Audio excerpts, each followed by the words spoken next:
नमस्कार विद्यार्थी मित्रांनो, आपल्या या विशेष विश्लेषणात्मक सत्रात तुम्हा सर्वांचं मनापूर्वक स्वागत आहे.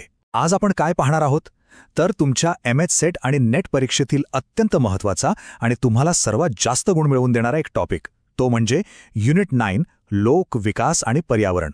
आपण थेट मूळ संदर्भांचा वापर करून पर्यावरणीय कायदे आणि आंतरराष्ट्रीय करार अतिशय सोप्या आणि स्पष्ट मराठी भाषेत समजून घेणार आहोत. कोणतीही गुंतागुंत नाही, फक्त परीक्षाभिमुख तयारी. चला तर मग अजिबात वेळ न घालवता थेट विषयाला सुरुवात करूया. आजच्या या सत्राची आपली रूपरेषा अगदी स्पष्ट आहे.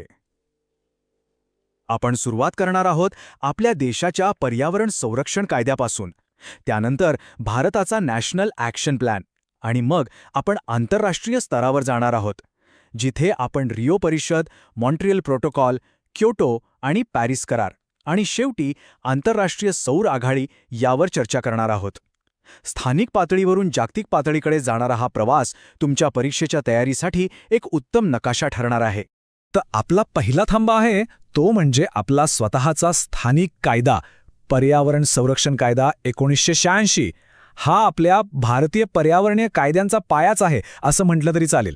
1972 साली जी स्टॉकहोम परिषद झाली होती ना, त्याच्याच पार्श्वभूमीवर भारताने पर्यावरणाचं संरक्षण करण्यासाठी हे अत्यंत भक्कम असं पाऊल उचललं होतं.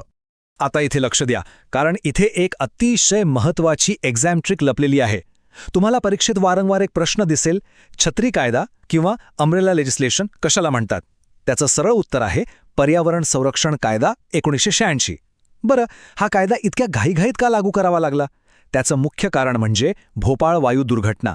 त्यामुळे हे 3 शब्द कायम लक्षात ठेवा: छत्री कायदा, भोपाळ वायू दुर्घटना आणि 1986. हे थेट एकमेकांशी जोडलेले आहेत. आणि हा कायदा इतका महत्त्वाचा का मानला जातो? कारण या कायद्याने केंद्र सरकारला एक खूप मोठी ताकद दिली, संपूर्ण देशभरातील पर्यावरणाचा दर्जा सुधारण्यासाठी आणि कोणत्याही प्रकारचं प्रदूषण रोखण्यासाठी सर्वसमावेशक अधिकार या कायद्याने दिले. म्हणूनच तर याला आपण छत्री कायदा म्हणतो. कायद्याकडून आता आपण एका धोरणात्मक आराखड्याकडे वळूया. जागतिक पातळीवर जो हवामान बदल होतोय त्याला भारताने दिलेलं एक अतिशय सडेतोड देशांतर्गत उत्तर म्हणजे national action plan on climate change, ज्याला आपण शॉर्टमध्ये NAPCC म्हणतो. हा प्लॅन 2008 मध्ये सुरू करण्यात आला होता.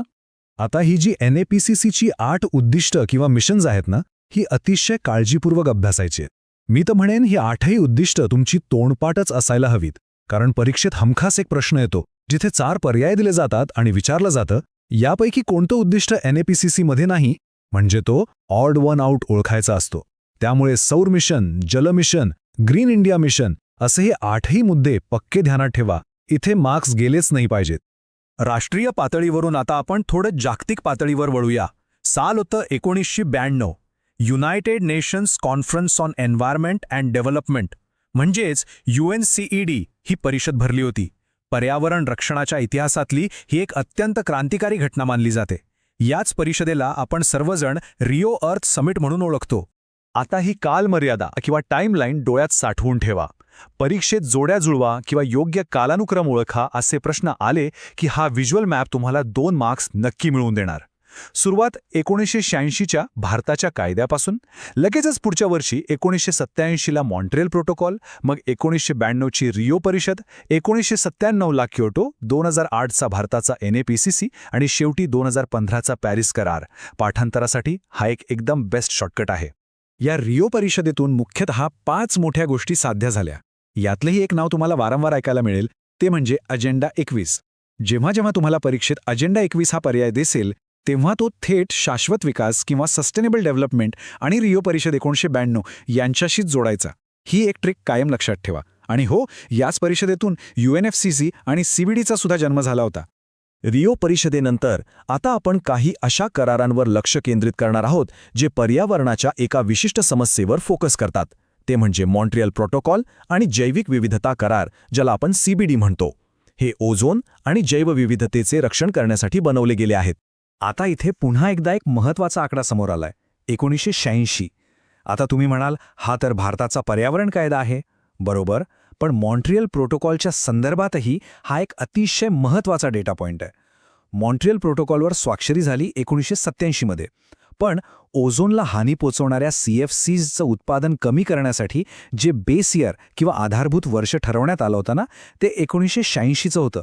हा असा सूक्ष्म मुद्दा आहे जो परीक्षेत अचानक विचारला जाऊ शकतो, त्यामुळे हा नक्की लक्षात ठेवा. आता आपण CBDची 3 मुख्य उद्दिष्ट आणि त्यांचे संबंधित करार समजून घेऊ. जोड्या लावण्यासाठी हा भाग खूप महत्त्वाचा आहे.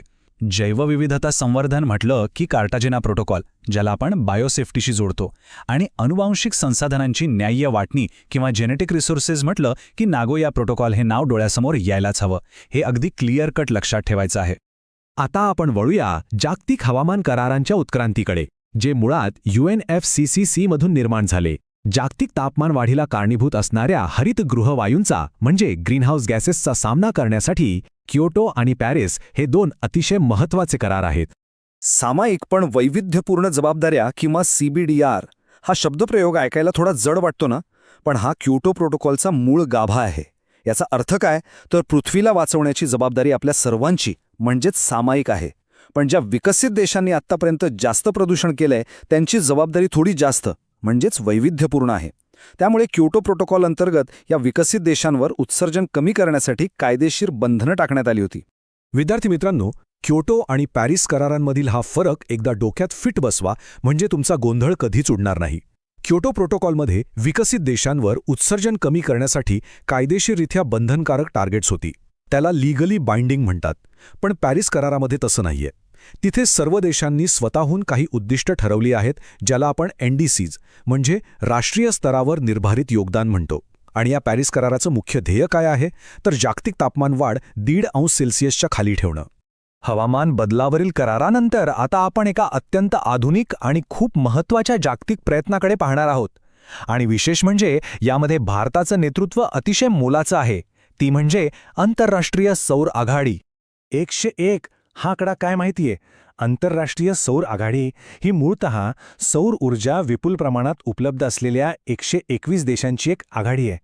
या एवढ्या मोठ्या आघाडीचं मुख्य उद्दिष्ट काय असेल, तर एकदम सोपं आहे.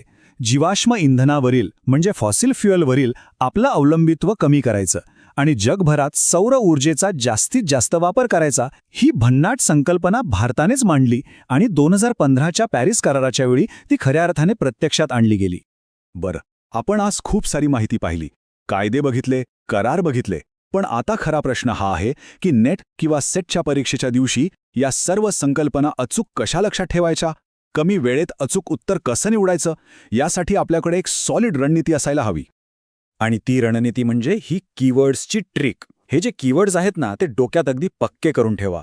प्रश्नात कुठेही ओझोन किंवा CFCs दिसला की डोळे झाकून मॉन्ट्रियल निवडायचं.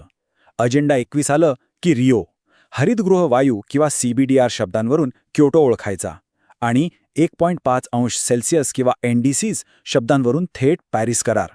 या कीवर्ड्सच्या मदतीने तुम्ही परीक्षेतील जोड्या लावणारे प्रश्न अगदी सेकंदात सोडवू शकता. याच स्मार्ट पद्धतीने अभ्यास केला तर यश नक्की तुमचंच आहे. पण जाता जाता एक विचार नक्की करा. आपण एवढे कायदे केले, प्रोटोकॉल्स बनवले, नवनवीन जागतिक उद्दिष्टही ठरवली, पण जोपर्यंत आपण वैयक्तिक पातळीवर निसर्गाशी असलेलं आपलं वागणं बदलत नाही, तोपर्यंत हे करार फक्त कागदावरच राहतील की खऱ्या अर्थाने या पृथ्वीला वाचवतील, यावर थोडा नक्की विचार करा. पुन्हा भेटूया पुढच्या सत्रात. तोपर्यंत उत्तम अभ्यास करा.